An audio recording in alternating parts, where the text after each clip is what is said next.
Hello and welcome student in my class. आज की class में हम लोग कॉम्प्लेक्स नंबर जो क्लास 11th एनसीईआरटी में चैप्टर नंबर 5 है उसका डिस्कशन करेंगे हम लोग कि कॉम्प्लेक्स नंबर है क्या। अभी तक आपने जो अर्लियर क्लासेस में सीखा है वहाँ पे आपने natural number, whole number, integer, rational, irrational और रियल नंबर तक आपने समझ रखा है। ठीक है, तो जैसे हम रियल नंबर की बात करते हैं तो रियल नंबर क्या होते हैं, आपको ये जो लाइन है इसे रियल लाइन बोलते हैं। ठीक है, इस रियल लाइन पे जितने भी नंबर होंगे वो 0, 1, 2 इस फॉर्म में होंगे, -1, -2 यानी निगेटिव नंबर होंगे जो निगेटिव काउंटेबल होंगे, पॉजिटिव काउंटेबल होंगे, और इनके बीच के जितने भी डेसिमल वाले नंबर हैं, ठीक है, डेसिमल फॉर्म होगा वो चाहे रिपीटिंग एंड टर्मिनेटिंग हो या नॉन रिपीटिंग नॉन टर्मिनेटिंग हो, वो सारे नंबर इस पे आ जाएंगे। ठीक है, ये आए कैसे, जब हम लोग कोई भी एल्जेब्रिक सोल्यूशन कर रहे थे इक्वेशन का तो वहाँ पे हमें सोल्यूशन किस टाइप के फाइंड हुए तो उनके लिए हमें नंबरों की ज़रूरत पड़ी। ठीक है ना, उन नंबरों को ही हम लोग किसी को नेचुरल, होल और इंटीजर बोलते गए। इस तरह से जैसे मैं आपको इक्वेशन लिखूँ, मैंने लिखा x² -1 = 0। मैंने कहा इसका सलूशन बताइए आप। तो जब आप इसका सलूशन फाइंड करने जाएंगे तो आपने सीधा कहा कि x की दो पॉसिबल वैल्यू हैं +-1। अगर x के प्लेस पे आप +-1 यहाँ पे रखते हैं तो left hand side and right hand side both are going to be equal, दोनों इक्वल हो जाने वाले हैं। ठीक है, लेकिन अगर मैं यहीं पे आपको x² +1 = 0 बोलता, ठीक है, अब मैंने कहता कि कोई भी आप नंबर बताइए जो इस इक्वेशन को सेटिस्फाई कर दे, जो इसका सलूशन हो जाए, तो क्या आपको कोई नंबर मिल पाता? देखिए यहाँ पे आपको अगर सलूशन करने जाते तो x² -1 होता और यहाँ पे x ±√-1 आता। ठीक है, आपने स्क्वायर रूट के अंदर पॉजिटिव नंबर तो देखा है रेशनल इरेशनल नंबर में, √2 देखा, √4 है ना, ये तो 2 बनेगा। ठीक है, इस तरह के नंबर तो देखे आपने इस रियल लाइन पे, बट अंडर रूट के अंदर निगेटिव नंबर आपने नहीं देखा है। ठीक है, तो इस तरह के जो इक्वेशन थे उनका सलूशन हमें रियल नंबर तक के सेट में नहीं मिल पाया है। बात समझ में आई क्या? रियल नंबर तक के सेट में इस तरह के इक्वेशन का सलूशन नहीं मिल पाया तो हमें और भी एक ब्रॉड सेट बनाना पड़ा जिसे हम लोग कॉम्प्लेक्स नंबर बोलेंगे। तो कॉम्प्लेक्स नंबर है क्या? अगर हम इसको कोई एज्यूम कर लें, एक नंबर √-1 को हम कोई नाम दे दें तो वो नाम, इसको हम लोग आई से रिप्रेजेंट करते हैं, √-1, और आई को हम लोग आयोटा बोलते हैं। ठीक है, तो अगर हम तो x = क्या आ जाएगा, +-i। तो इस इक्वेशन का जो सलूशन है वो आपको मिल गया, क्या मिल गया, +-i। ये बात समझ में आई क्या? हाँ, तो इस i को ही हम लोग इमेजिनरी बोलते थे। जैसे सपोज दैट हमने कहा √-4 क्या आएगा। अच्छा, √4 तो आपको पता है, बस √-4 क्या आएगा, तो वहाँ पे आप क्या करेंगे, इसको √-1 × 4 कर लेंगे। ठीक है, अब इसको √-1 और √4 भी कर सकते हैं। ठीक है, तो यहाँ पे ये आपका क्या आ जाने वाला है, आयोटा, और ये क्या आ जाएगा, 2, तो इसकी वैल्यू जो है वो 2i आ जाएगी।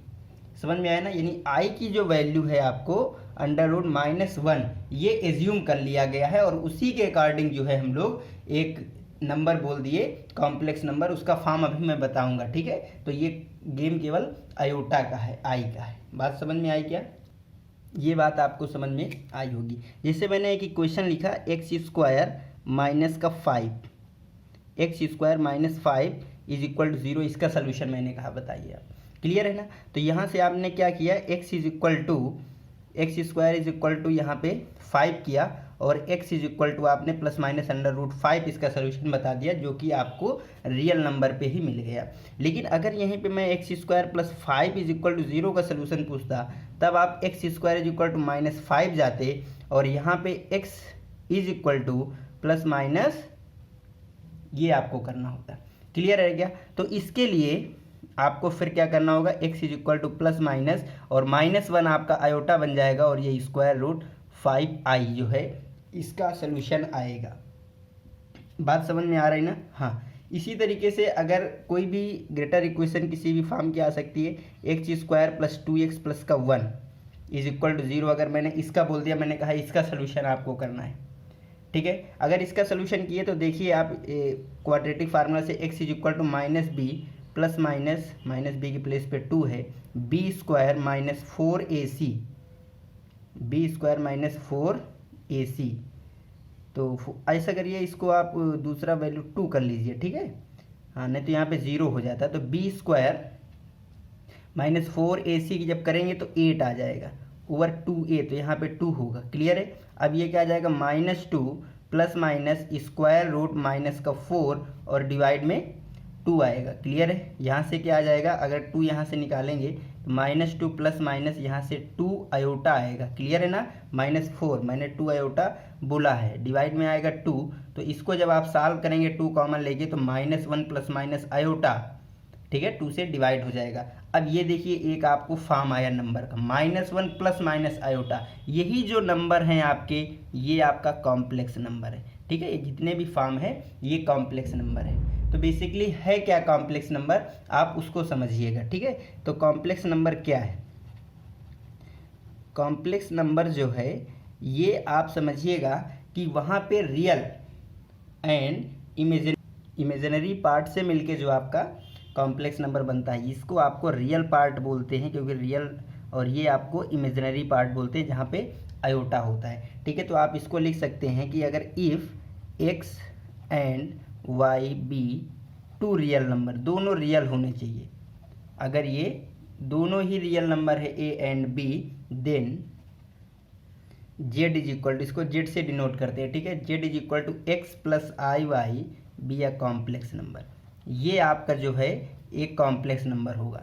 ये बात समझ में आई क्या। अगर x एंड y देखिए दोनों रियल होने चाहिए, आप समझिए यहाँ पे ये जो x है और ये y है, ये आपका x एंड y कहाँ से आएंगे, रियल से आएंगे। बनाएंगे क्या, कॉम्प्लेक्स नंबर, किसकी मदद से, इस आयोटा की मदद से, ठीक है। तो जैसे z इज इक्वल टू आपका x प्लस आई वाई है, तो यहाँ पे ये जो x है ये रियल पार्ट होता है, x इज रियल पार्ट, ठीक है ना। तो रियल ऑफ जेड अगर मैंने ऐसे लिखा जाता है, ठीक है, real of z is equal to x and imaginary of z क्या है, वाई, ठीक है। इसका ये रियल पार्ट है और वाई क्या है, इमेजिनरी पार्ट। बात समझ में आई ना। अब यहाँ से समझिए, अगर आपका if x is equal to 0, अगर एक्स 0 हो जाएगा तो आपका जेड क्या आ जाएगा, जेड इज इक्वल टू आपका ये आ जाएगा ना आई वाई। तो इसको आप बोलेंगे if z is equal to 0 then pure imaginary, तब आपका ये प्योर इमेजिनरी हो जाएगा, ठीक है ना। अगर जेड आपका 0 होगा तो प्योर इमेजिनरी हो जाएगा। और अगर समझिएगा, अगर यहाँ से y 0 हो गया तो प्योर रियल हो जाएगा, प्योर रियल नंबर हो जाएगा, क्योंकि y 0 होगा तो x आएगा और x क्या है, रियल, और ये इमेजिनरी हो रहा है क्योंकि आयोटा है तो x 0 हो जाएगा तो आई वाई। जैसे आपका 2y है, ये प्योर इमेजिनरी नंबर है। बात समझ में आया ना। जैसे आपका केवल 2 है यहाँ पे, ये प्योर रियल नंबर है क्योंकि इमेजिनरी पार्ट 0 है वहाँ पे। बात समझ में आया ना। और यहाँ पे ये नोट करके रखिए, इफ़ y डज नॉट 0, अगर y 0 नहीं है, y 0 नहीं है तो हम लोग उसको इमेजिनरी नंबर बोलते हैं, इमेजिनरी नंबर बोलते हैं। बात समझ में आया ना। जैसे 2 लिखा है, ये इमेजिनरी नंबर नहीं है। बात समझ में आया ना। बट अगर 2i लिखा है तो ये इमेजिनरी नंबर है, क्योंकि यहाँ पे जो 0 प्लस 2i लिख सकते हैं, लेकिन यहाँ पे जो b है 2, ये 0 नहीं है। यही मैंने लिखा है कि y 0 नहीं होना चाहिए, इमेजिनरी पार्ट का i का कोफिशिएंट 0 नहीं होना चाहिए। जैसे यहाँ पे एक नंबर मैंने कहा 0, 0 क्या है आपका, प्योर रियल है कि प्योर इमेजिनरी है या इमेजिनरी है, बताइएगा। तो देखिए 0 को आप क्या क्या लिख सकते हैं, 0 प्लस आयोटा 0, ये लिख सकते हैं कि नहीं लिख सकते हैं। ओके, तो यहाँ पे अगर x 0 होगा तो क्या बोलेंगे उसको, प्योर इमेजिनरी। तो x 0 है तो प्योर इमेजिनरी भी हो गया, y 0 तो प्योर रियल, तो y 0 है तो प्योर रियल भी हो गया। y डज नॉट 0 इमेजिनरी, तो इमेजिनरी नंबर नहीं है। 0 is not imaginary number but 0 is pure imaginary and pure real number. ये बात आपको समझ में आई होगी, ठीक है। अब हमारा जो नेक्स्ट टॉपिक है यहाँ पे समझने वाला, कॉम्प्लेक्स नंबर तो आपको आ गया होगा, अभी और डिटेल में कॉम्प्लेक्स में जाएंगे। यहाँ पे आपको समझना है कि कॉम्प्लेक्स नंबर क्या होता है, a प्लस आई बी का फॉर्म या x प्लस आई वाई का फॉर्म होता है। अब हम लोग थोड़ा आयोटा के विषय में समझते हैं कि आयोटा है क्या बेसिकली, ठीक है ना। तो हम लोग पावर, ठीक है ना, पावर ऑफ आयोटा समझते हैं। इंटीग्रल ऑफ आयोटा, आप ऐसे भी समझ सकते हैं। आयोटा की इंटीग्रल क्या होगा, जैसे देखिए आपने क्या बताया मैंने, i is equal to square root minus one होता है, i is equal to square root minus one होता है। आप इसका अगर स्क्वायर कर दीजिएगा, यहाँ से समझिएगा तो आई स्क्वायर आ जाएगा और यहाँ से माइनस वन आएगा कि नहीं आएगा अगर स्क्वायर कर देंगे। बात समझ में आई ना? ओके। अगर यहाँ पे आई का मल्टीप्लाई कर दो बोथ साइड में तो यहाँ से क्या हो जाएगा, आई की पावर 3 और यहाँ से माइनस का आई आ जाएगा। ये भी आपको समझ में आ रहा होगा। अच्छा, आई का फिर से मल्टीप्लाई कर दो यहाँ पे, या इसका स्क्वायर कर दो तो यहाँ से हो जाएगा आई की पावर 4 माइनस आई स्क्वायर, जब इसमें आई का मल्टीप्लाई कर दिया है। और यहाँ से माइनस आई स्क्वायर की वैल्यू क्या है, -1, तो ये क्या आ जाएगा 1। बात समझ में आ रहा है ना? तो आई की वैल्यू √-1, आई स्क्वायर की वैल्यू -1, आई की पावर 3 की वैल्यू माइनस आयोटा और आयोटा की पावर 4 की वैल्यू 1।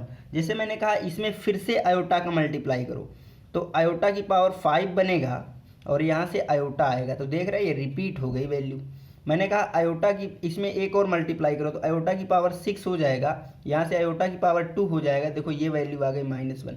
तो आप समझ रहे हैं, आयोटा की पावर आप कुछ भी लगाइए, n कोई भी जनरल वैल्यू मैंने बोल दिया, आयोटा की पावर कोई भी आप जनरल वैल्यू लगाइए, इसकी वैल्यू आएगी क्या, इसकी वैल्यू आएगी, आपको पता होगा ये तो आयोटा आ रहा है, या आयोटा की पावर 2 यानी -1 आ रहा है, या आयोटा की पावर 3 यानी माइनस का आयोटा आ रहा है, या आयोटा की पावर 4 यानी 1 आ रहा है। समझ रहे हैं ना? हाँ, आई की पावर n लगाने पे आपको यही मिलने वाला है। बात समझ में आ रही है? ओके। कोई भी n आपका कोई भी जनरल वैल्यू होगा, आपको देखिए यहाँ से ध्यान रखना है कि आयोटा की पावर जब आप इवन लगा रहे हैं, जैसे 2 हो गया, 4 हो रहा है, 6 हो गया, तब यहाँ पे आपको नंबर मिल रहे हैं, देख रहे हैं ये -1 और 1 आपको तभी मिलेगा जब आयोटा की पावर आपको इवन दिखेगा, इवन दिखेगा। और यहाँ से आयोटा या माइनस आयोटा आपको तभी मिलेगा जब आयोटा की पावर ऑड दिखेगा। ये बात समझ में आ रहा है क्या? ठीक है। अब इसमें भी -1 और 1 कब दिखेगा, अगर वो 4 का मल्टीपल है, अगर आयोटा की पावर 4 का मल्टीपल है, n is equal to 4m है, n is equal to 4m है, तो वो आपका सीधा 1 आ जाएगा। बात समझ में आ रहा है? और आयोटा की पावर अगर 4m प्लस 1 है तो 4m प्लस 1 का मतलब क्या है कि जब n को आप डिवाइड कर रहे हैं 4 से तो रिमाइंडर 1 आ रहा है, यही तो रिमाइंडर आपको आएगा। देखिए अगर n is equal to 4m plus 1 है और इसको आप 4 से डिवाइड करेंगे तो रिमाइंडर क्या आएगा, 1 आएगा। तो जब रिमाइंडर 1 आएगा तो 1 वाली कंडीशन में चला जाएगा। इसको क्या लिख सकते हैं, आई की पावर 4m इंटू आई, तो आई की पावर 4m तो 1 हो जाएगा, तो ये आयोटा आ जाएगा। तो जितना रिमाइंडर होगा उस कैटेगरी में जाएगा। रिमाइंडर 1 आया है तो ये आयोटा की कंडीशन में जाएगा। आयोटा की पावर 4m प्लस 2 का मतलब क्या है, रिमाइंडर 2 आ रहा है, रिमाइंडर 2 आ रहा है तो सीधा आपको पता है कि रिमाइंडर 2 आने का मतलब आयोटा की पावर 2 होगा, इवन होगा, और 4 में तो 1 बनता है, दूसरे इवन में क्या बनेगा, -1 आ जाएगा। बात समझ में आया ना? हाँ, आयोटा की पावर 4m प्लस 3 यानी इसका मतलब n आपका क्या होगा, 3 रिमाइंडर वाला होगा। जब 4 से डिवाइड करेंगे तो ये आपका सीधा आयोटा, जो रिमाइंडर बचेगा 4 से डिवाइड करने पे जो रिमाइंडर बचेगा इन्हीं कैटेगरी में आपका आने वाला है। बात समझ में आया ना? ना ही हो आप समझिए, एग्जाम्पल जैसे मैंने दे रहा, आयोटा की पावर मैंने कहा 33 की वैल्यू बताई, आयोटा की पावर 33 की। अब आपको पता है कि जब 33 को आप 4 से डिवाइड करेंगे तो इसको कैसे लिखेंगे, 4 8 जा प्लस 1, यही तो लिख पाएंगे ना, 4m प्लस 1, 4m प्लस 1 के फॉर्म में लिख गए आप। 4 से डिवाइड किए, देखो भैया इसको इतना आता होगा आपका, ये ऐसे करके, ठीक है। तो 4 इंटू 8 प्लस 1, 4 8 प्लस 1 के फॉर्म में इसको लिख दिया ना। अच्छा, तो आपको सीधा क्या रखना है, क्या रिमाइंडर आया है वही आ जाएगा पावर, आयोटा की पावर 1 आ गया। ये बात समझ में आ रहा है ना? कैसे आ रहा है वो भी आपको दिख रहा होगा। आयोटा की पावर 33, तो आयोटा की पावर इसको लिख सकते हैं 4 इंटू 8 प्लस का 1, मल्टीप्लाई है तो यहाँ पे पावर जो है अलग अलग हो जाएगी एडिशन में, तो 4 इंटू 8 और 1 आ जाएगा यहाँ पे। आयोटा की पावर 4 की पावर 8 इसको लिख सकते हैं और इसको आयोटा लिख सकते हैं। आयोटा की पावर 4 की वैल्यू 1, तो 1 की पावर 8 इंटू आयोटा, तो ये आपका आ जाएगा आयोटा। क्लियर है ना? यहाँ पे आपको कोई भी दिक्कत नहीं हो रही होगी। तो आपको कोई भी, मैंने कहा चलिए आयोटा की पावर आपको 543 की वैल्यू, मैं देखो ऑटोमेटिक कोई भी वैल्यू लिखे दे रहा हूँ, आयोटा की पावर 543 की वैल्यू आपको फाइंड करना है। तो आप सीधा इसको डिवाइड करिए, 5 4 3 को आप किससे डिवाइड करना है, 4 से। देखिए 4 1 जा 4 हो जाएगा, और यहाँ से आएगा कितना आपको 1 आएगा, 4 3 जा 12 हो जाएगा, 2 आएगा, और फिर कितना हो जाएगा 4 5 जा, और रिमाइंडर 3 बचेगा शायद, ठीक है ना।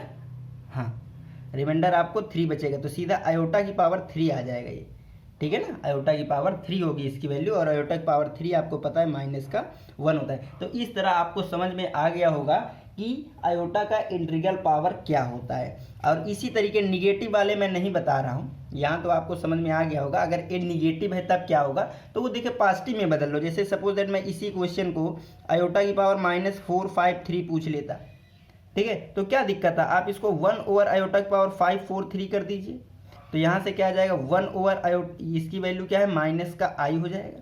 आप इसको न्यूमरेटर में ले जाना चाहते हैं तो आयोटा का मल्टीप्लाई करिए, तो ऊपर आयोटा, नीचे क्या हो जाएगा माइनस आयोटा की पावर 2, ये आ जाएगा आपका आयोटा। यहाँ पे आयोटा की पावर 2 क्या आएगा आपका, आपको पता है ना आयोटा की पावर 2 की वैल्यू -1 होती है, तो -1, तो ये आपकी वैल्यू आयोटा आ जाएगी।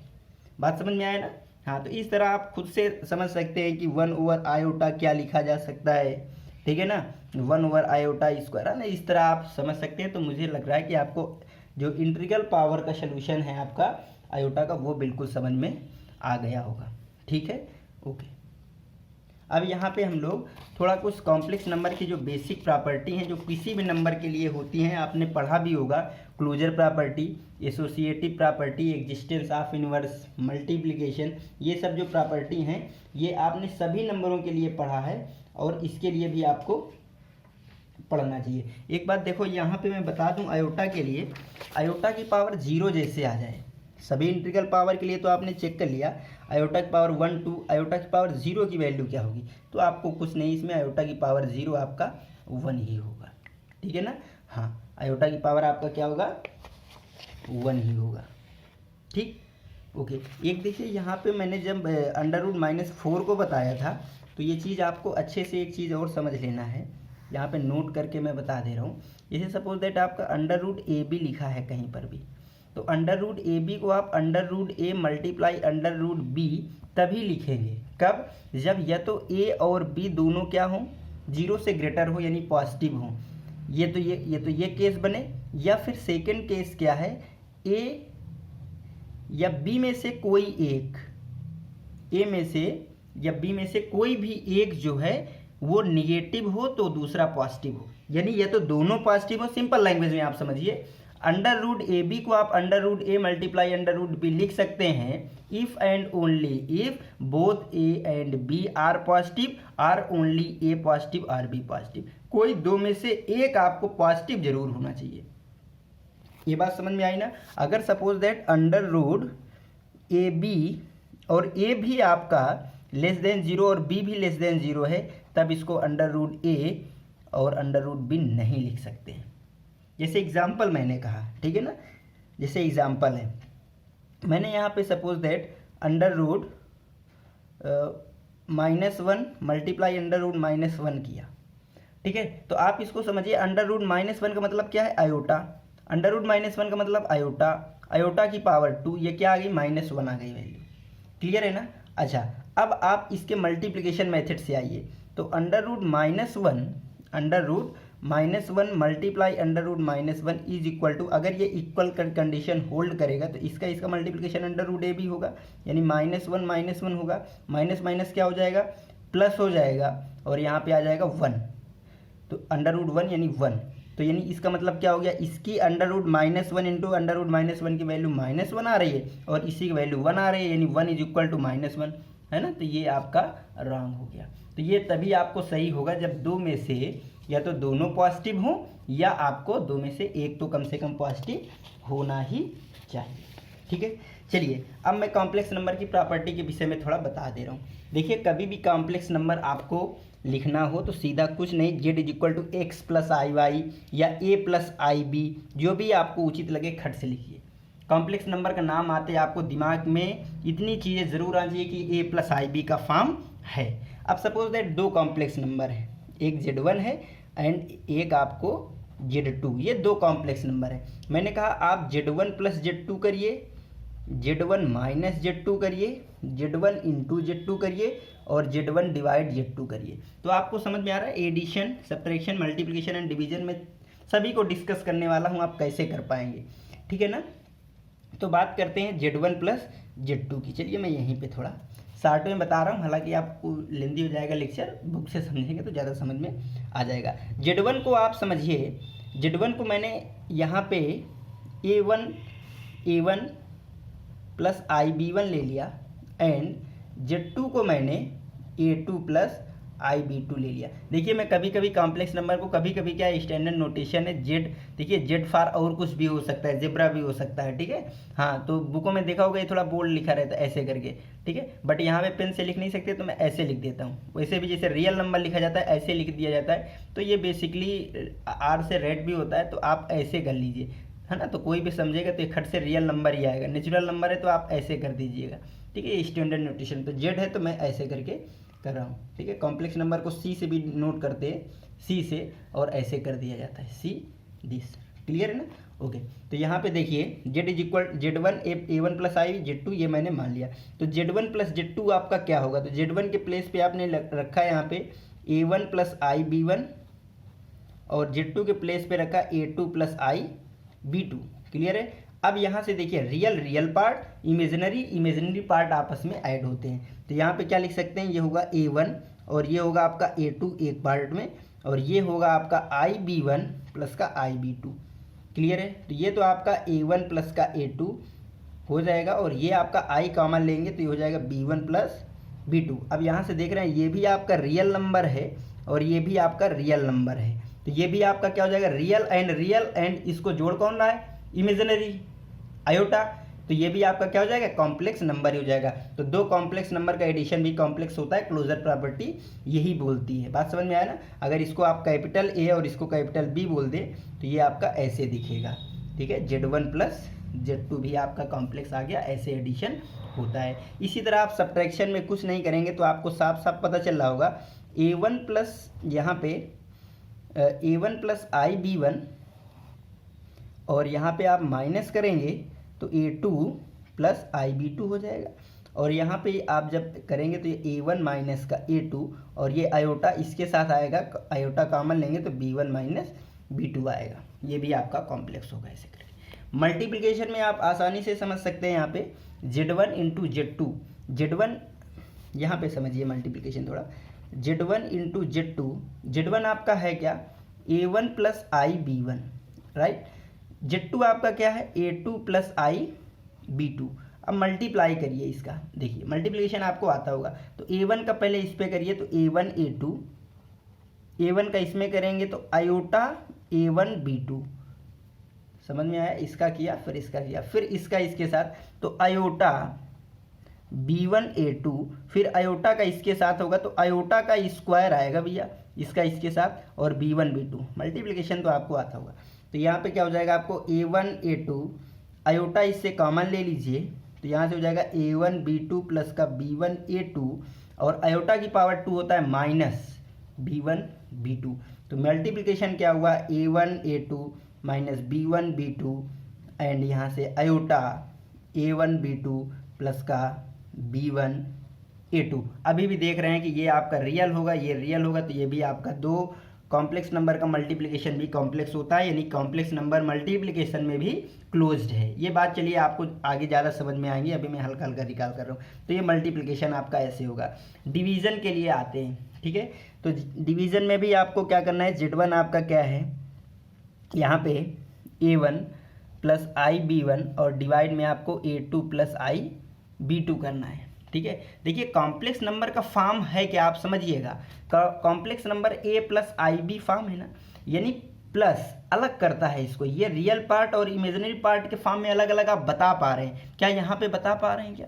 तो अभी आप इसको बोल ही नहीं सकते कि ये है कि नहीं कॉम्प्लेक्स, बात समझ रहे हैं ना मेरी। यहाँ पे डिवाइड आ गया बीच में, अब कौन सा पार्ट रियल कौन सा इमेजिनरी नहीं बता, तो उसको कन्वर्ट करो, पहले कॉम्प्लेक्स नंबर के फॉर्म में कन्वर्ट करो, ये क्वेश्चन भी आते हैं, ठीक है। तो आप क्या करेंगे, इसका इसके कॉन्जुगेट का मल्टीप्लाई, कॉन्जुगेट अभी हम आगे पढ़ेंगे तो कॉन्जुगेट का मतलब क्या होता है, आयोटा के प्लेस पे निगेटिव कर देना। तो आपको a2 माइनस का i b2 और यहाँ पे a2 माइनस का i b2 से मल्टीप्लाई, देखिए both are equal then cancel out, so this is same.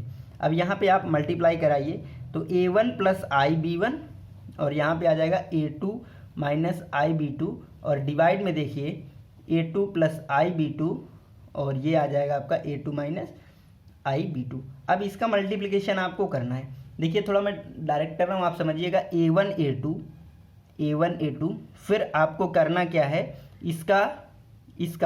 इसके साथ जब कर देंगे तो i और i का स्क्वायर पॉजिटिव निगेटिव होगा, इसके साथ पॉजिटिव हो जाएगा तो ये प्लस का b1 b2 आएगा।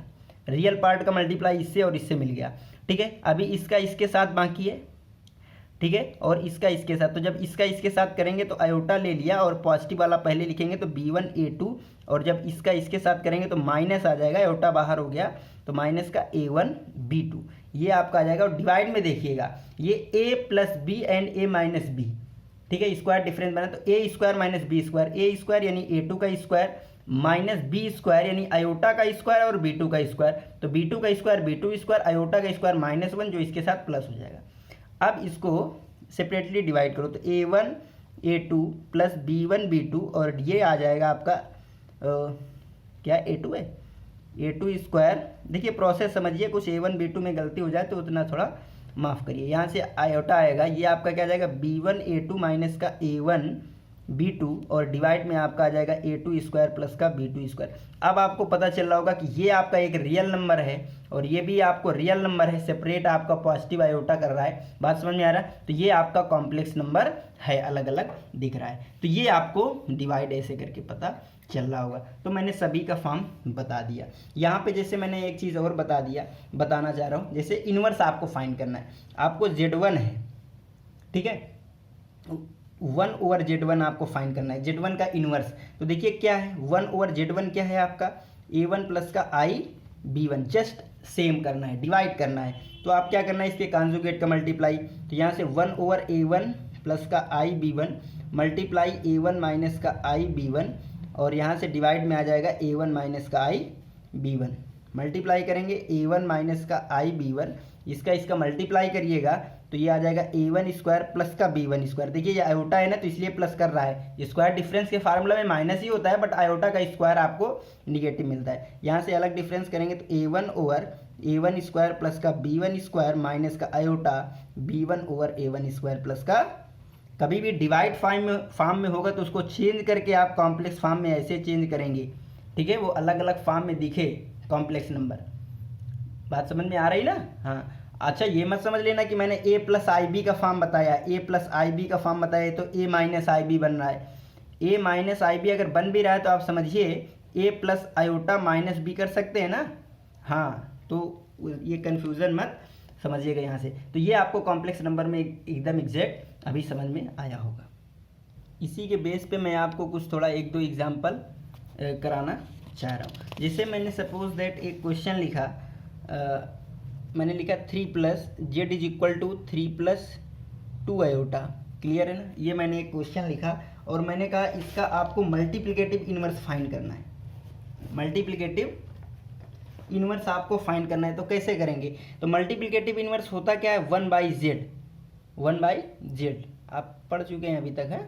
तो 1/z बोले तो 1/3 प्लस 2 आयोटा, क्या करेंगे आप 3 माइनस 2 आयोटा का मल्टीप्लाई और 3 माइनस 2 आयोटा का डिवाइड लगा देंगे, मल्टीप्लाई करेंगे तो 3 माइनस 2 आयोटा, इसका करेंगे तो a square minus b square, तो 3 का स्क्वायर प्लस आ जाएगा ना माइनस करने पे क्योंकि आयोटा का स्क्वायर एंड 2 का स्क्वायर, तो 3 माइनस 2 आयोटा डिवाइड में 3 3 जा 9 प्लस का 4 9 4 13 यानी 3 माइनस का 2i और 9 4 13 डिवाइड करेंगे तो 3/13 माइनस 2/13 आयोटा। ये इसका मल्टीप्लिकेटिव इन्वर्स है।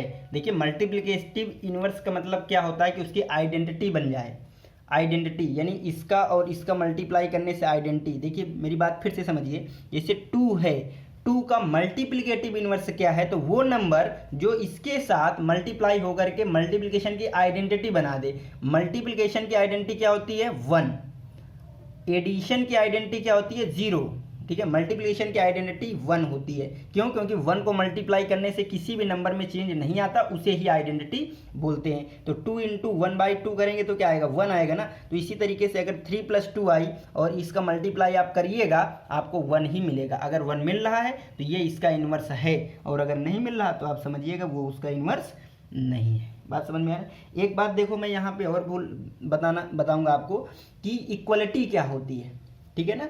कॉम्प्लेक्स नंबर की इक्वलिटी कैसे चेक करते हैं, समझिएगा। अगर सपोज दैट कोई भी complex number Z1 and Z2 दो कॉम्प्लेक्स नंबर हैं और दोनों इक्वल हैं, Z1 = Z2 हैं, तो क्या कंडीशन हो सकती है? अगर मैंने Z1 को A1 + IB1 बोला है और Z2 को मैं A2 + IB2 बोला हूँ, समझिएगा, तो यहाँ पे क्या आ जाएगा? आपको इक्वल है ना दोनों, तो A1 + का IB1 = यहाँ से हो जाएगा A2 + का IB2। कोई भी दो कॉम्प्लेक्स नंबर इक्वल तभी होंगे जब उसका real part and imaginary part भी आपस में इक्वल होगा, यानी A1 = A2 and B1 = B2 होना चाहिए। अगर ये पॉसिबल है तभी आप उसकी इक्वलिटी बोल पाएंगे। बात समझ में आई ना। जैसे मैंने सपोज दैट कहा आपको कि एक कॉम्प्लेक्स नंबर Z1 = 2 + 3i है और एक कॉम्प्लेक्स नंबर आपको P + QI है, और मैंने कहा Z1 = Z2 है, तो P एंड Q की वैल्यू तो आपको दिख रहा होगा यहाँ से 2 + 3i = P + QI, ऐसे करके हो जाएगा। तो यहाँ से क्या आ जाएगा? P = 2 एंड Q = क्या आ जाएगा? 3 आ जाएगा। बात समझ में आ रहा है? इसी मेथड का यूज़ करके किसी भी कॉम्प्लेक्स नंबर का स्क्वायर रूट फाइंड किया जाता है, जो कि मैं आपको नेक्स्ट टॉपिक में बताऊंगा। तो ये बात हो गई इक्वलिटी की। अब बात करते हैं इनइक्वलिटी की, less than and greater than की, ऑर्डर्ड की। तो कॉम्प्लेक्स नंबर में ऑर्डर नहीं होता है। कोई भी कॉम्प्लेक्स नंबर जो Z1 है ना किसी कॉम्प्लेक्स नंबर से छोटा होगा ना तो बड़ा होगा, कॉम्प्लेक्स नंबर में ऑर्डर नहीं होता है। ये बात समझ में आई कि नहीं आई? हाँ, जैसे मैंने सपोज दैट कह दिया 2 + 3i < 2 - 3i, है ना। तो आप इसमें, क्योंकि ये एक पेयर होता है, अभी मैं बताऊंगा आपको कॉम्प्लेक्स प्लेन पे इसको बता करके, ये 2, 3 एक कोऑर्डिनेट है और ये 2, -3 एक कोऑर्डिनेट है। बात समझ में आया ना। कोई लेंथ नहीं है। जब ऑर्डर की बात आती है, जैसे 2 > 3, तो यहाँ पे आपको लेंथ पता है, 2 क्या है? ओरिजिन से 2 डिस्टेंस है, बट ये क्या है आपको पता नहीं है ना कॉम्प्लेक्स नंबर के विषय में। आप तो इसको लाइन पे अभी रिप्रेजेंट नहीं किए हैं, ये प्लेन पे रिप्रेजेंट होता है। तो यहाँ पे इसको आप ऐसे करके नहीं बता सकते, ऑर्डर फाइंड नहीं कर सकते हैं आयोटा का। और वैसे भी आप समझिए कि आप जब तक बता नहीं पाएंगे कौन सी क्वांटिटी पॉजिटिव है कौन सी निगेटिव है, पॉजिटिव या निगेटिव का अलग अलग डिस्क्रिप्शन नहीं हो सकता जब तक, तो आप उस नंबर पे ऑर्डर नहीं बता सकते छोटा है या बड़ा है। बात समझ में आया ना। तो यहाँ पे जैसे मैंने कहा आयोटा क्या है, पॉजिटिव है या निगेटिव है। आयोटा जो है ये पॉजिटिव है या निगेटिव है, तो यही नहीं आप बता पाएंगे कि आयोटा पॉजिटिव है या निगेटिव है। क्यों? देखिए समझिएगा यहाँ से, अगर सपोज दैट कोई भी आयोटा को मैंने मान लिया सपोज दैट निगेटिव है, आयोटा को मैंने निगेटिव मान लिया। बात समझ में आया ना। तो अगर आयोटा निगेटिव है तो इसका स्क्वायर क्या आना चाहिए? बोलो, पॉजिटिव आना चाहिए ना। बट आयोटा का स्क्वायर तो आपको -1 पता है, जो कि <0 है। मेरी बात समझ रहे होंगे। अगर सपोज दैट -2 है, ये बेसिक निगेटिव है, 0 से छोटा है, लेकिन इसका जो स्क्वायर होगा वो 0 से बड़ा ही होगा, ये स्क्वायर प्रॉपर्टी बोलती है। बट यहाँ पे तो उल्टा हो गया। तो आयोटा के विषय में आप बता ही नहीं सकते वो पॉजिटिव है कि निगेटिव है, तो इसलिए उसका ऑर्डर, उस पर इनइक्वलिटी आप नहीं बता सकते कि 2i, सपोज दैट मैंने कहा 2i < 4i, 4i ग्रेटर है 2i। भाई i तो क्या है ना, i पॉजिटिव है या निगेटिव है? जैसे एक सेकंड सुनिएगा, जैसे मैंने कहा 2x < 4x, तो अभी भी आप इस पर इक्वलिटी नहीं बता सकते, क्योंकि x को आपको पता नहीं है पॉजिटिव है या निगेटिव है। अगर सपोज दैट x < 0 है, यानी x पॉजिटिव है आपका, यहाँ पे आपको x पता हो गया, तो जब x पॉजिटिव तो 2x भी पॉजिटिव, 4x भी पॉजिटिव, तो आपको पता चल गया कि ये बात सही है, 4 ग्रेटर होगा। बट अगर x < 0 तो बोले x निगेटिव, तो 2x भी निगेटिव, 4x निगेटिव, तो ये बात गलत हो गया। यहाँ पे 2x जो हो गया वो ग्रेटर हो गया 4x से इस केस में। बात समझ में आ रहा है। तो जब तक पॉजिटिव निगेटिव नहीं पता चलेगा तो आप उसके इनइक्वलिटी के विषय में बता नहीं सकते हैं, ठीक है ना।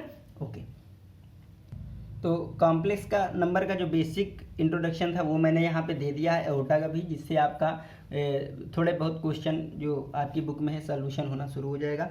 इसका जो नेक्स्ट टॉपिक है वो बहुत ही इंपॉर्टेंट है, जो मैं नेक्स्ट टॉपिक में आपको कराऊंगा। वहाँ पे आपको मॉडुलस बताने वाला हूँ कि कॉम्प्लेक्स नंबर का मॉडुलस क्या है, उसका आर्गूमेंट क्या होता है, और कॉन्जुगेट ऑफ कॉम्प्लेक्स नंबर क्या होता है, जिससे फिर आपका कॉम्प्लेक्स नंबर में पकड़ अच्छी हो जाएगी अगर वो लेक्चर देख लेंगे। तो आज तक सभी बच्चों को यहीं तक, और देखिए क्वेश्चन जरूर करने की कोशिश खुद से किया करिए, ठीक है। और देखिए बच्चों, ये लॉकडाउन का सीज़न चल रहा है, पता नहीं कब तक चले, तो आपको ये बहुत ही अच्छा प्लेटफॉर्म है। आप लोग घर में बैठ के बढ़िया अच्छे से देखिए, समझिए, नोट कॉपी फेयर कॉपी बना ले रहिए, क्योंकि एग्ज़ाम तो होना तय है, एग्ज़ाम होंगे तो उसके लिए आपकी प्रिपरेशन गड़बड़ ना हो, इसलिए आप मेहनत करते रहिए। सभी को जय हिंद, धन्यवाद, बेस्ट ऑफ।